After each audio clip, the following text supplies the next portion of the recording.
오늘의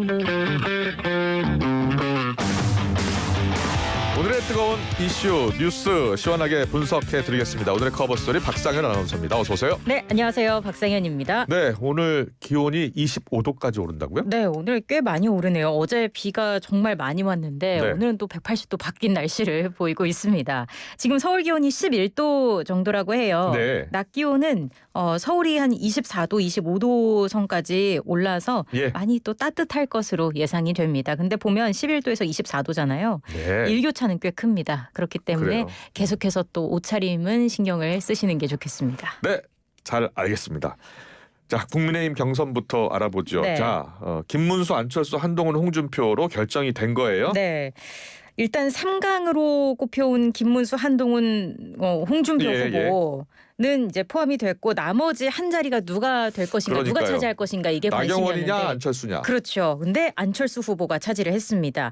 일단 뭐 선거법상 선거 60일 전부터 정당이 진행하는 여론조사는 단순 결과만 공개를 하기 때문에. 그래서 다 공개를 안 한 거예요? 그렇습니다. 그래서 뭐 순위나 구체적인 수치는 공개가 되지 않았던 거고요. 네. 이렇게 되면서 2차 경선 4강전 여기서는 이제 윤 전 대통령 탄핵에 찬성하는 찬탄의 안철수 한동훈 후보 대 반탄 김문수 홍준표 후보의 구도로 펼쳐지게 됐습니다. 네. 한편 국민의힘 지지층과 무당층만 참여하는 역선택 방지 조항이 적용된 1차 경선 룰에 따라서 사실 뭐 당심에서 앞서는 나 후보가 유리할 것이다 이런 전망이 꽤 많았었는데 네.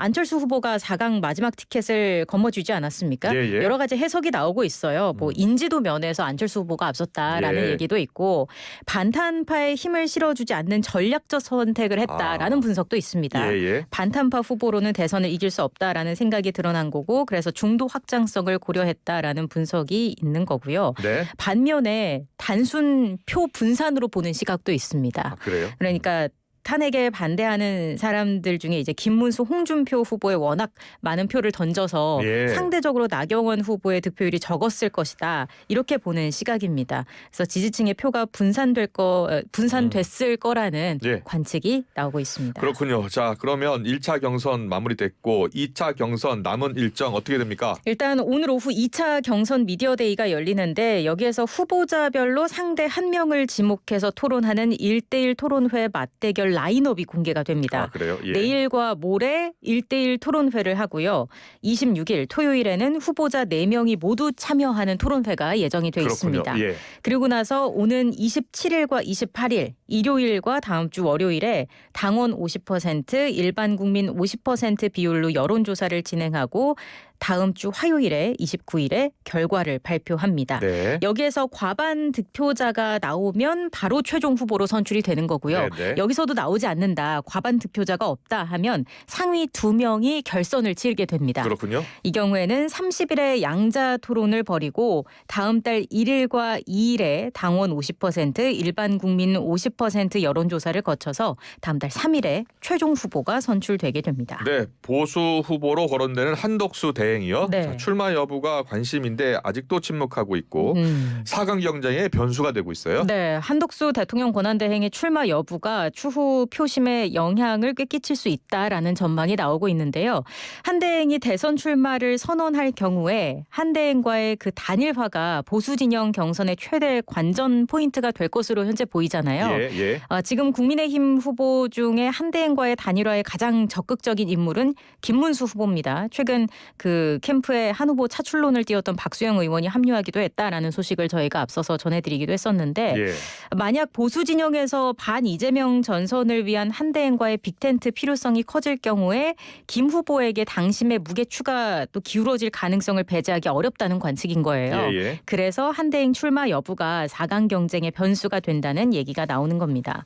만약에 한 대행이 조기 대선 출마를 결심하게 된다면 공직선거법에 따라 다음 달 4일까지는 직에서 물러나야 합니다. 네. 그렇기 때문에 앞으로 2주 안에 어떤 식으로든 더 뚜렷한 대권 경쟁 구도가 잡힐 것으로 예상되고 있습니다. 이런 가운데 한덕수 대행이 내일 국회에서 시정연설하죠. 네, 권한대행으로서의 첫 시정연설입니다. 네. 권한대행의 시정연설은 1979년 11월에 최규하 전 대통령이 권한대행으로서 시정연설을 그래요? 한 게 마지막이에요. 46년 만입니다. 예.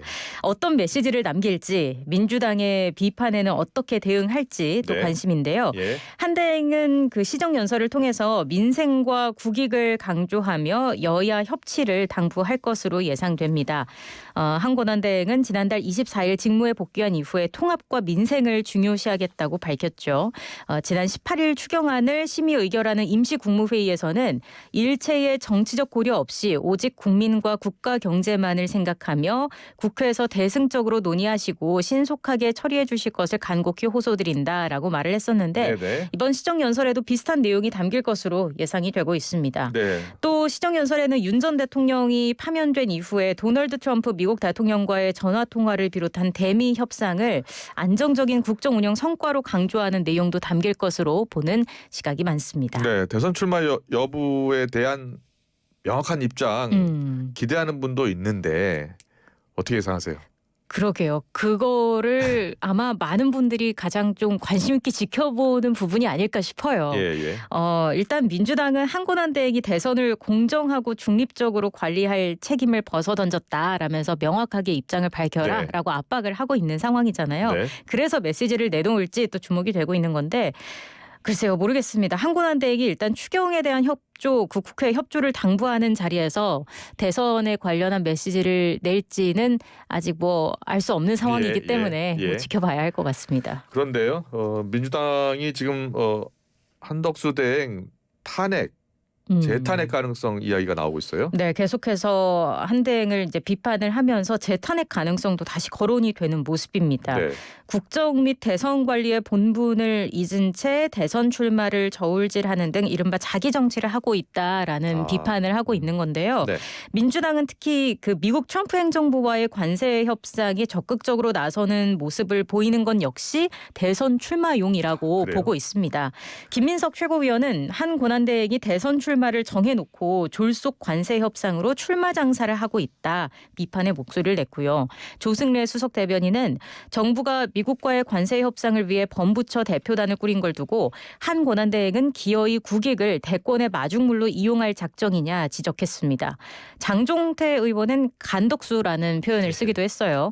그 한 권한대행이 네. 그 영국 일간 파이낸셜 타임스와의 인터뷰에서 권한대행과 선출된 대통령 간에 수행할 수 있는 업무의 차이가 없다라고 한 것을 강하게 비판했는데 이거에 대해서 이제 내란 대행 간덕수의 인터뷰는 국민과 국익을 외면한 배신 행위다라고 네. 목소리를 높였습니다.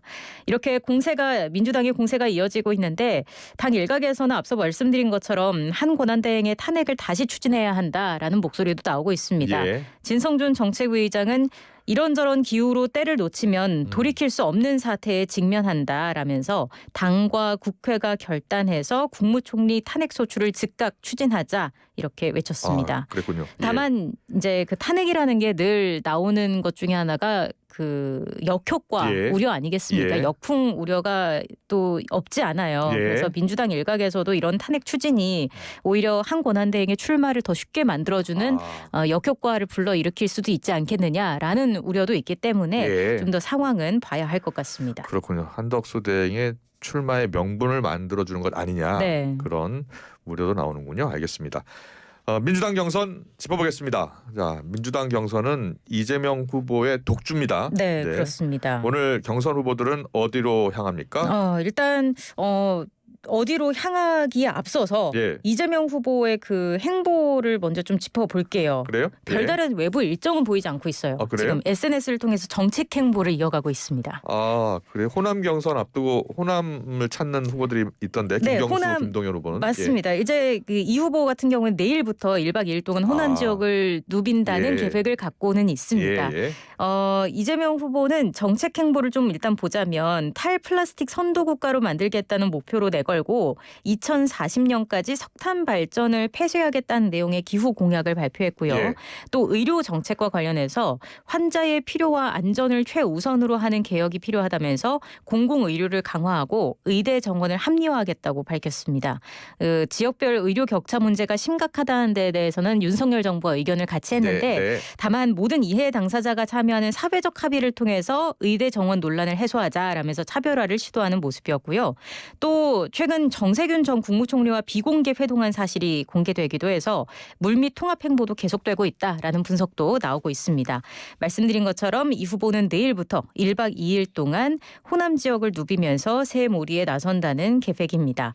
김경수 후보의 경우에는 호남권 순회 경선을 나흘 앞두고 가장 먼저 호남으로 내려갔습니다. 예.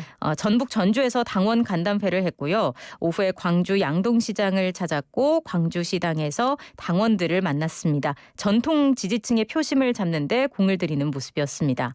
김동연 후보도 5.18 민주화운동 정신을 헌법에 수록하고 서해안 아리백 라인을 조성해서 신재생 에너지 벨트를 구축하겠다라는 등 호남 공약을 구체화하는 모습이었습니다.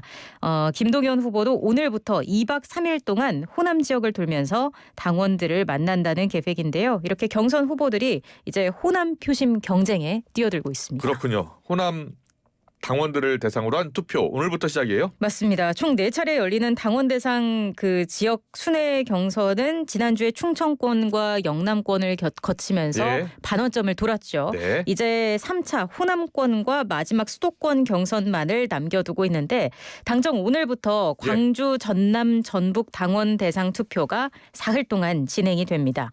호남은 당의 텃밭이기도 하고요. 또 대선 후보나 당 대표 선출을 비롯한 중요한 국면에서 전통적 지지층 민심의 바로미터 역할을 하는 상징성이 큰 지역으로 여겨지는 만큼 관심도가 상당히 높습니다. 네네. 지금 이 후보의 독주 체제가 굳어진 상황에서 김경수, 김동연 후보가 추격의 발판을 마련할 수 있을지 여기에 또 이목이 집중되고 있는데요. 호남을 두고 여러 가지 평가가 나오고 있어요. 예. 전통적으로 이번에 될 사람을 밀어주는 투표 양성을 보여주는 곳으로 평가가 되기도 해서 그래서 이재명 후보의 대세론을 확인하게 될 것이다라는 관측이 있는 거고요. 예. 반면에 독주에 대한 회초리 차원으로 견제 성격의 전략적 투표가 이루어진 곳이 또 호남이기도 합니다. 예. 뭐 가까운 예로 지난 4.2 재보궐선거 때 담양군수 재선거 예. 기억나실 거예요. 예. 여기서 이제 조국혁신당 후보가 민주당 후보를 제치고 당선이 되기도 했었잖아요. 예. 또 2016년 총선에서는 민주당이 아니라 국민의당이 호남 지역구를 싹쓸이한 그런 전력이 있기도 하고요. 그래서 독주하는 이 후보에 대한 견제성으로 또 호남에서 비명계 주자들이 상대적으로 약진할 수도 있지 않을까라는 가능성이 거론이 되고 있기도 합니다. 네. 그래서 9대명에 힘을 실을지 아니면 9대명이 깨질지 이것도 지켜봐야 하는데 또 9대명이라고 하니까 생각이 나는 게 지금 사실 경선에서 발표되고 있는 득표율이 당원 50% 범위 내에서 발표가 되고 있는 수치인 거잖아요. 그래서 나머지 민심 50%는 마지막 경선인 27일에 합산이 돼서 발표가 되는데 그렇군요. 뭐 역선택 방지 조항을 넣었다고 하더라도 결집도 면에 있어서 당심과 또 차이가 있을 수 있기 때문에 90%의 득표율로 이재명 경선 후보가 민주당 후보가 될지 아니면 일반 여론조사가 합산되면서 비율이 조금 조정이 될 수 있을지도 지켜볼 일일 것 관전 같습니다. 포인트네요. 잘 들었습니다. 네. 그리고 이재명 전 대표 같은 경우에 지금 선거법 사건 마지막 3심, 상고심이 남아 있는데 대법원 전원 합의체에서 결정을 한다고요? 그렇습니다. 대법원이 이재명 전 대표의 선거법 위반 혐의 상고심 사건을 전원 합의체에 회부했습니다. 오경미, 권영준, 엄상필, 박영재 대법관으로 구성된 2부의 배당이 이루어진 당일에 곧바로 회부 결정까지 내려진 겁니다. 그럼 12명의 대법관이 다 이제 한꺼번에 참여하는 거예요? 네, 맞습니다. 통상 대법원은 기존 판례를 바꿀 필요가 있거나 공익과 관련된 중대 사건, 아니면 국민적 관심이 꼭 쏠리는 사건의 경우 전원 합의체로 넘기는데요. 이 전 대표 사건은 조희대 대법원장이 직접 전체 대법관들의 의견을 수렴한 뒤에 전원 합의체 회부를 결정한 것으로 파악이 됐습니다.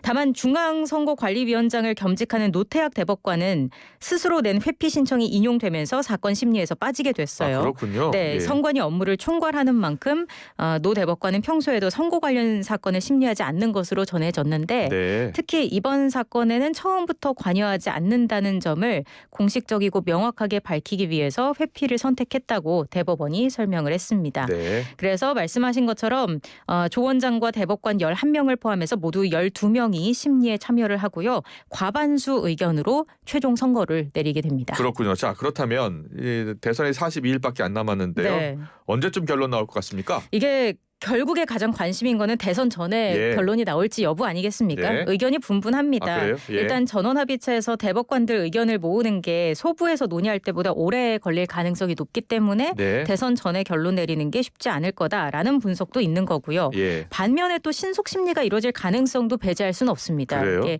이전 대표 관련 사건이 전원합의체에 회부된 게 이전에도 있었는데 그래요? 그때 이재명 당시 경기지사의 친형 강제 입원 허위 발언 사건의 경우 2020년 7월에 전원합의체에서 무죄 취지로 파기환송이 그런 적이 됐거든요. 있었죠. 예. 이때 걸린 시간이 불과 한 달이었어요. 그때는 한 달이었습니까? 네, 예. 그래서 대선 전에 나올 가능성도 배제하지는 못한다라는 얘기도 나오고 있어서 네. 어떻게 될지 좀 봐야 되겠습니다. 국민의힘의 반응은요?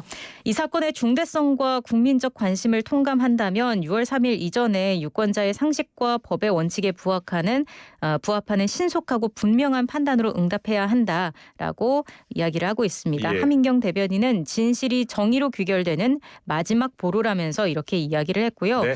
항소심이 유권자가 아닌 피고인 이재명의 관점에 치우쳐 법리를 해석했다는 문제의식과 함께 이 사건이 대한민국 유권자 전체의 신뢰와 직결된다는 대법원의 의중을 방증하는 거다 이렇게 주장하기도 했습니다. 네, 잘 들었습니다. 오늘도 박상현 아나운서와 함께했습니다. 내일 뵙겠습니다. 네, 고맙습니다. 수고하셨습니다.